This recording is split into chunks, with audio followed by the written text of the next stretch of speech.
Bismillahirrahmanirrahim. Assalamualaikum warahmatullahi wabarakatuh.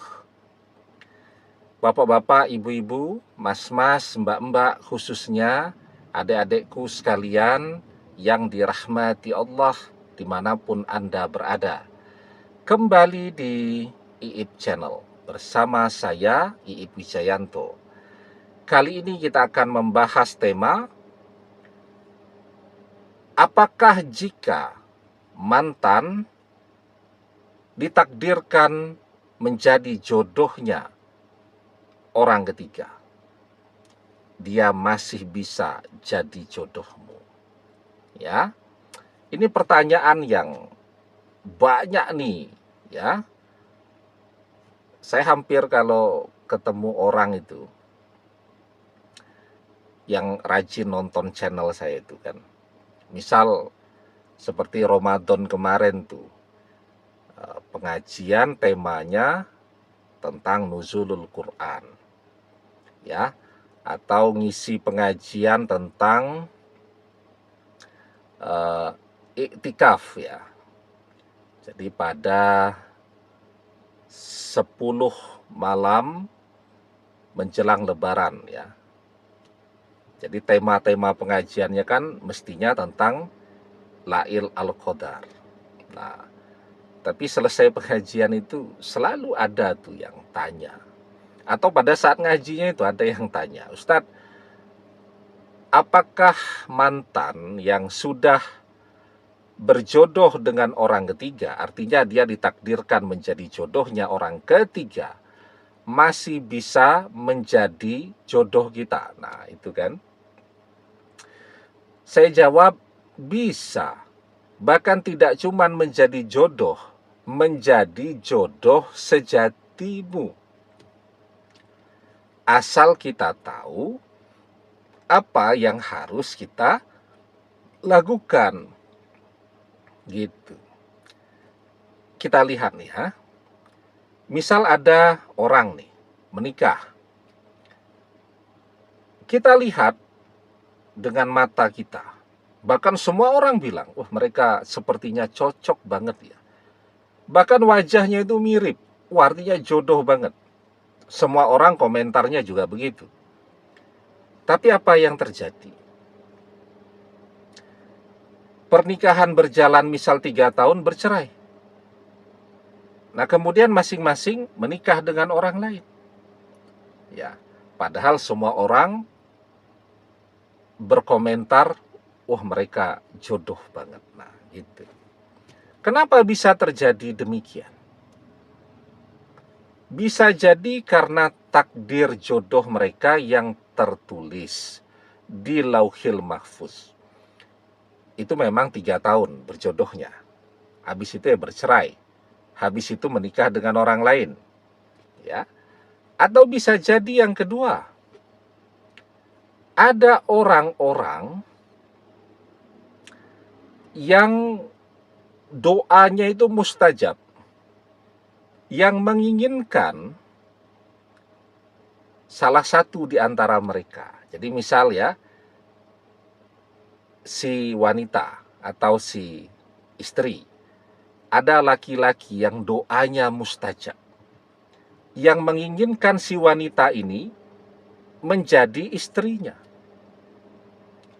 Tapi doanya mustajab loh ya. Orang yang doanya mustajab, ketika ini orang sudah menikah, dia tidak mengganggu rumah tangga mereka. Enggak. Tidak berusaha menghubungi, tidak membuat konten datang ke pernikahan mantan, nangis-nangis, kemudian viral, itu enggak. Dia tidak mengganggu sama sekali.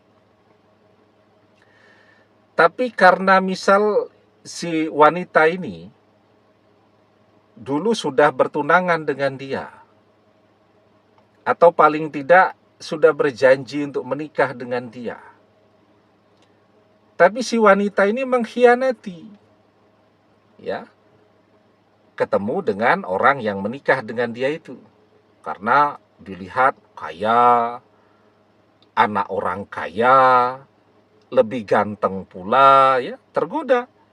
Kemudian Dia khianati nih si laki-laki ini.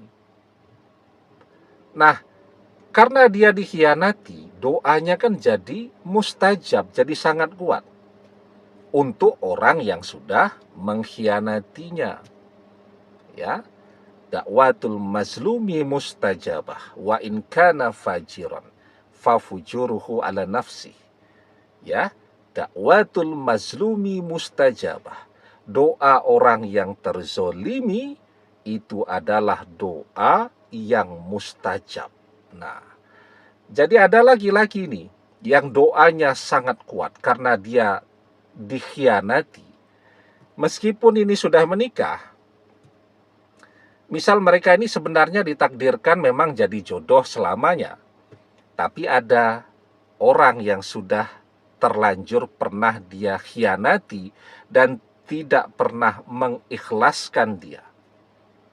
Dia memang tidak pernah menghubungi si wanita tadi, tetapi dia selalu menghubungi langit.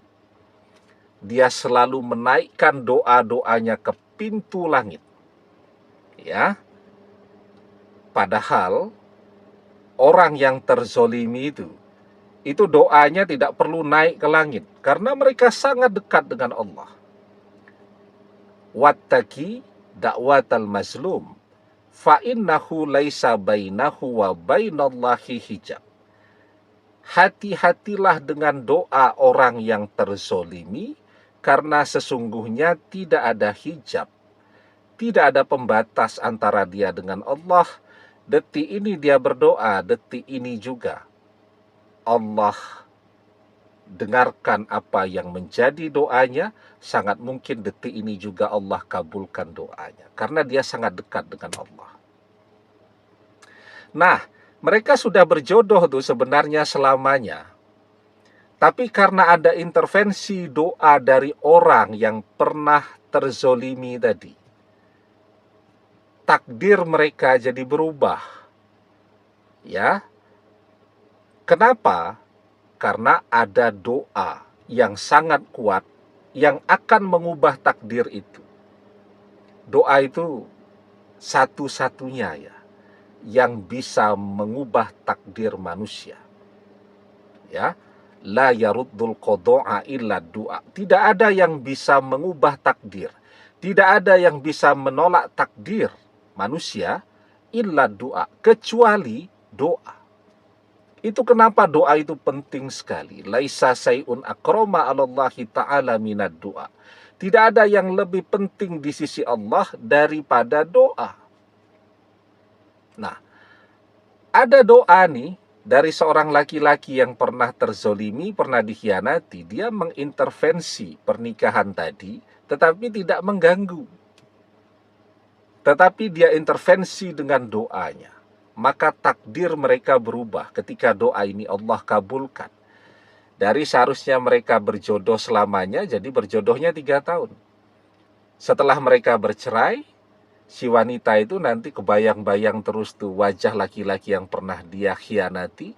Mulailah dia setelah bercerai itu menghubungi mantannya ini.